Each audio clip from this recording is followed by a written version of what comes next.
Alright, so I'm going to get ready to change the timing belt, well, timing belts on the Ducati.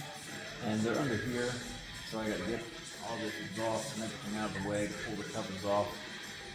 So, got these out right here.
Alright, so I jerry-rigged this up so it wasn't hanging by the wire. Nothing crazy, just some baling wire. And this guy comes right off. Now, I didn't want to have to take that off, and you can see I was not wanting to, tried to get it around, but couldn't. And then also I disconnected the clutch cable to make room for pull that nut out as well. A lot of the videos I'd seen are not really explaining that, but obviously that's what needs to happen. So got that taken care of and soft. Now we can look at the timing belts.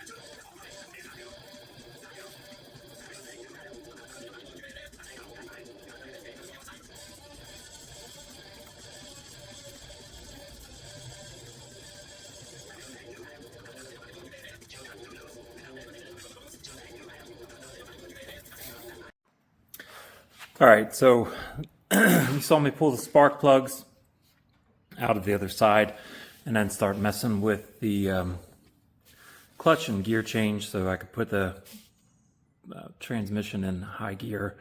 I had to fool with it a little bit because it wouldn't engage each gear until the wheel had been spun a little bit. So I went ahead and did that and had it engaged in high gear. And why I did that was so that I could spin the rear wheel and get this lined up. Now, reading the manual and reading some articles and also watching some videos online, what they were saying is that there's should be a dot right here that you line up with this notch right here. And this is the crankshaft, and that gets the horizontal cylinder to top dead center. The other thing that I was saying is there's going to be dots that line up with notches, and there's going to be a dot over here that lines up with a notch. But they weren't there. There were no notches. There was this yellow dot buried in here that didn't line up with anything. And then there was nothing on this one other than this. There was a little white dot under this blue dot. There was no notch. That didn't line up with anything. And this yellow dot doesn't line up with this yellow dot in any meaningful way. Same with this yellow dot and this yellow dot right there. So because I'm looking at this and I'm thinking, well, the reality is that I want to put this at top dead center so that this these valves aren't under tension, so that when I pull this belt, it doesn't spin in any meaningful way. And then this one is going to be in tension because this cylinder is not at top dead center. But if I mark things accordingly, then I will at least know that if this does shift a little bit, I can put it back. And I've already loosened these up. So this is the tensioner arm. I loosened these up with the Allen wrench. So that's what causes tension on the belt. And now I pulled them both loose so I can take this belt off.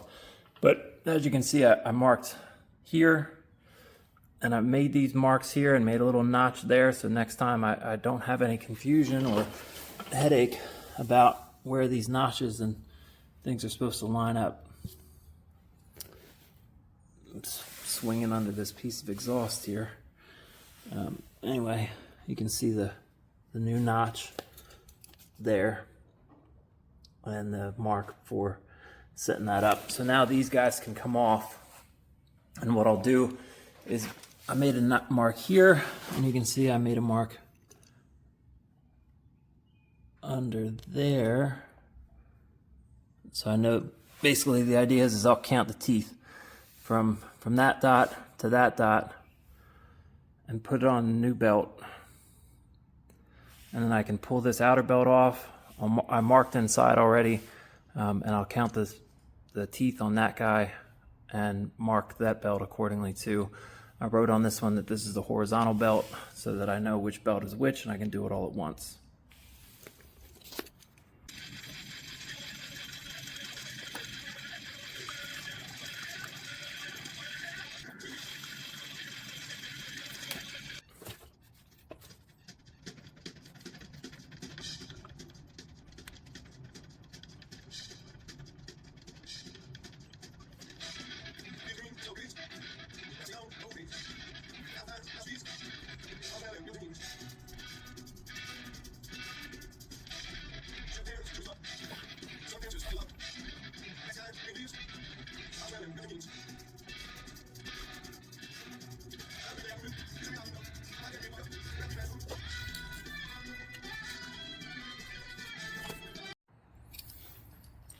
All right, so I got these in where they need to be, and these arms swing to create tension on this belt.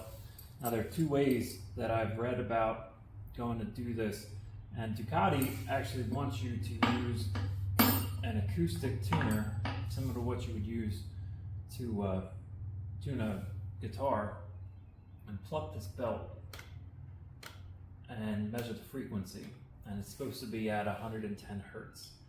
However, all the apps that I found for the phone were not working very well, and I couldn't get a consistent frequency, and started tearing up my finger trying so damn much to get to the right frequency with the phone apps. So I just wasn't having any luck.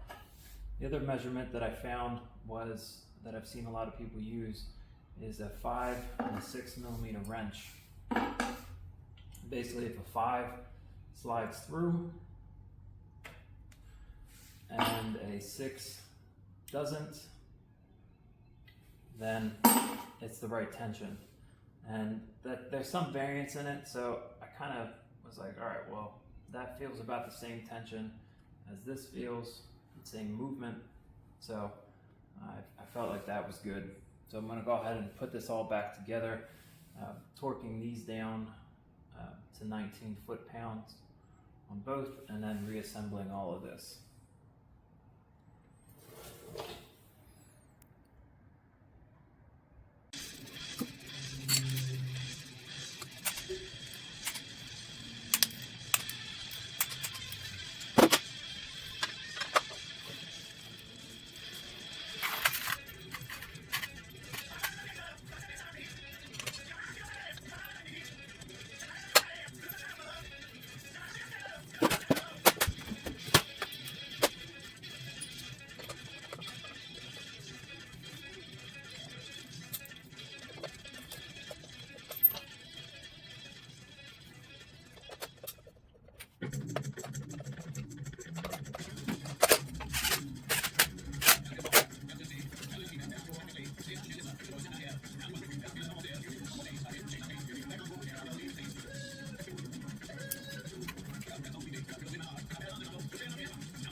All right, so this is in. I was rolling the wheel. I did it earlier with everything off just to make sure that as the engine turned over that I wasn't hitting any of the valves and that all my spacing was right. But we're all back together, got that torqued in, got the exhaust torqued in, and this put together. The downpipe into the muffler isn't anything special, so I'm going to go ahead and leave that out of the video, because while I have it up on the cinder block, I'm going to go ahead and tighten the chain on the other side, and when I put the spark plugs back in, they're going to be the new plugs, and I'll do the chain and spark plugs in a separate video. Alright, long video. Anyway, love you guys, miss you guys, bye.